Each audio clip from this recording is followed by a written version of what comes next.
Throughout the country, states and cities are proposing laws that would stop evictions now that the eviction moratoriums are over. I'm Tony, and this is Real Estate Investing and Landlord News. All right, so I have an interesting article for you today, and it's coming out of the Wall Street Journal. And what it's about is how all of these states and local jurisdictions are passing laws, rules, and regulations that would basically put a halt to evictions or make it very much harder for landlords to do evictions on tenants. You know, a lot of places, what they're doing is they're passing what they call good cause eviction laws, which means that a landlord can only evict a tenant for a certain list of reasons.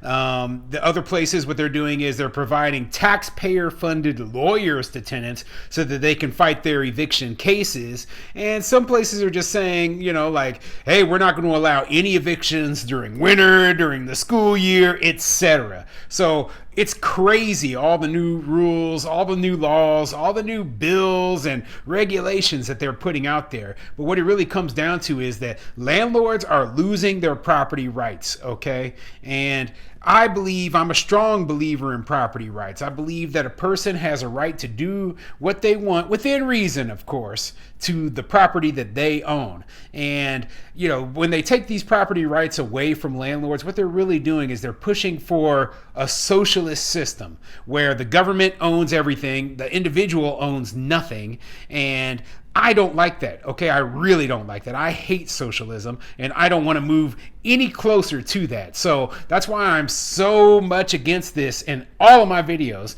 and I hope that you're against it too if you're watching this. Now, before I get into the article, go ahead, hit the like and subscribe button, maybe leave a comment down below, and let me know if you have seen any of these new eviction protections put into place since the end of the eviction moratoriums where you live or where you invest, okay? I haven't seen any other than the fact that they are starting to now pay for lawyers for tenants. You know, the government is in Kansas City area where I invest, and that is bad enough on its own. You know, it kind of makes me worried if I have to go through an eviction process sometime soon, if I'm going to have to, you know, pay a lot more money in order to get that tenant out of there. So, like I said, this article is coming from the Wall Street Journal, and it says, new local laws aim to stop rising evictions. States and cities are proposing more bills now that the federal eviction ban is over. And let's see what it says. Dozens of cities and states are enacting new laws to protect tenants facing eviction, aiming to stem a tide of new cases and offer renters more ways to settle conflicts with property owners. Eviction filings nationwide started ticking up in September after a year-long national eviction moratorium ended. By October, the more than 48,000 filings represented a 24% increase over those registered in August, according to Eviction Lab, a research group at Princeton University that tracks filings in 31 cities and 6 states. So it looks like, you know, eviction filings are up.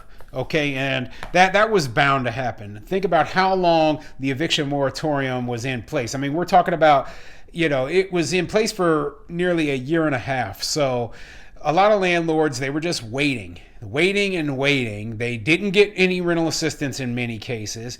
And even if they did get rental assistance, they had tenants in place who they needed to get out of their units. So they were waiting. When the eviction moratorium finally ended, guess what? They started filing those evictions. And even when you file an eviction, that doesn't mean that the tenant is automatically evicted. No, there's still a process to go through. Some places have mediators to help negotiate terms, and then finally maybe you're able to get the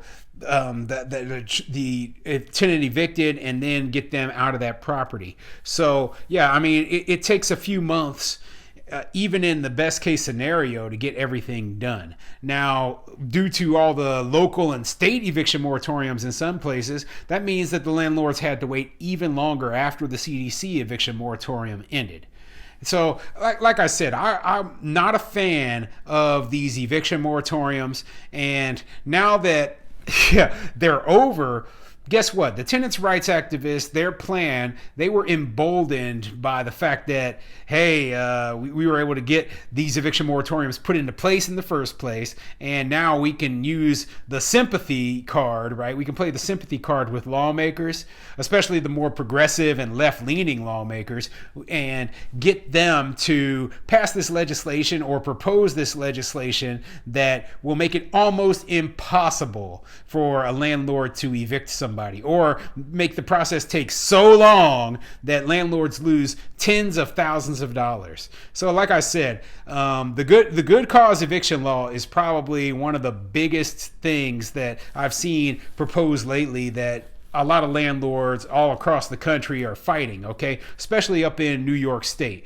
So what they're doing is they put this, you have to have a good cause, okay, to evict. I think they have laws like this in California as well. So the cause can be, violation of, not paying the rent on time, violation of the terms of the lease, or whatever, right? But if you don't meet the specific list of reasons why you want to evict, then you can't evict. So let's say, for example, you have a tenant and this tenant is a nuisance. They play loud music all the time. Okay, nonstop. You've asked them politely to stop, they don't.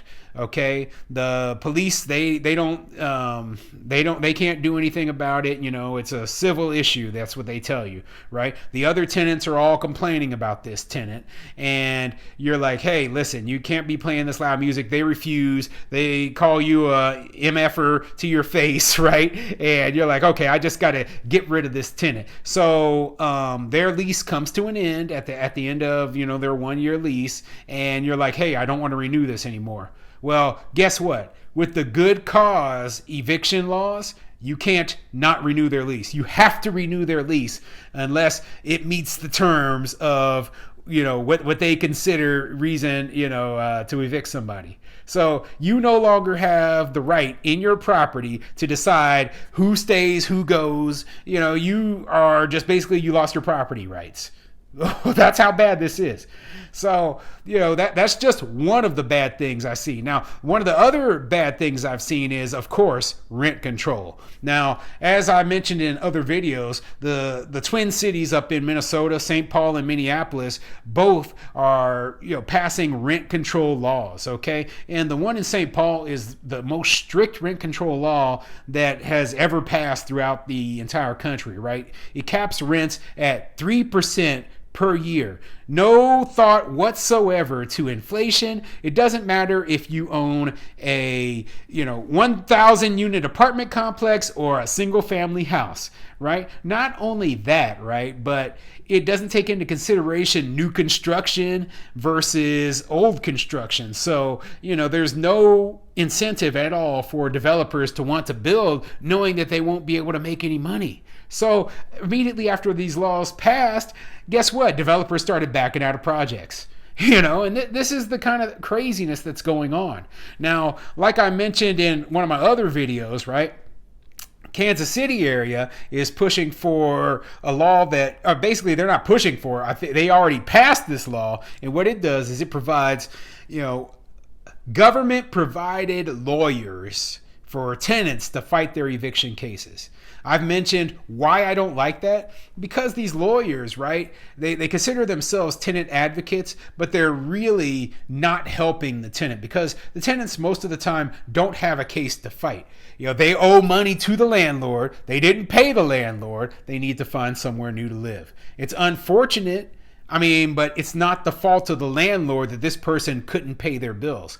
Now, it would be kind of similar to somebody hiring a lawyer because this person didn't pay their credit card bill or didn't pay their water bill. So rather than having the water shut off at their house, they hire a lawyer to fight. No, you can't shut the water off. That's not right. Well, it's the same thing. Landlords are just like the water company, just like the credit card company, right? These tenants, if they owe us a debt, they need to pay the debt. If not, then we should not be forced to provide a service for them. So the lawyers will, go up into court. They will string along, file continuances, judges, etc., just trying to extend the case as long as possible. And, it puts a huge burden on landlords. Especially the part that bothers me is that they provide the tenant with a lawyer, whether they need the financial help to afford a lawyer or not. Okay? Yet they do not provide the landlord with the attorney on the other end. Whether the tenant is in the wrong and the landlord's in the right or not, they make the assumption immediately that the tenant is big and rich and they can afford a lawyer, but the landlord is big and rich and they can afford a lawyer, but the tenant is poor and destitute and can't afford a lawyer. When that is not always the case, okay? A lot of landlords, and I've seen statistics on it, are middle to lower income, and maybe they own one property, or maybe they're renting out rooms in their house even, okay? And so, it makes no sense whatsoever to say, hey, we're going to give this person over here who's low income a free lawyer, but this one over here who's low income does not get a free lawyer. Okay, so yeah, all these new laws, rules, and regulations throughout the country, trying to stop or slow down or prevent evictions. And this isn't limited to the coasts, okay? This is going through the Midwest, the South, the Pacific Northwest, everywhere. And expect to see more and more of this type of legislation passing soon. Oh man. So I'm not going to read the rest of this Wall Street Journal article because it looks like it's behind a paywall and I'm not able to read the rest of it without a subscription. But just keep all this in mind and know what's coming to you.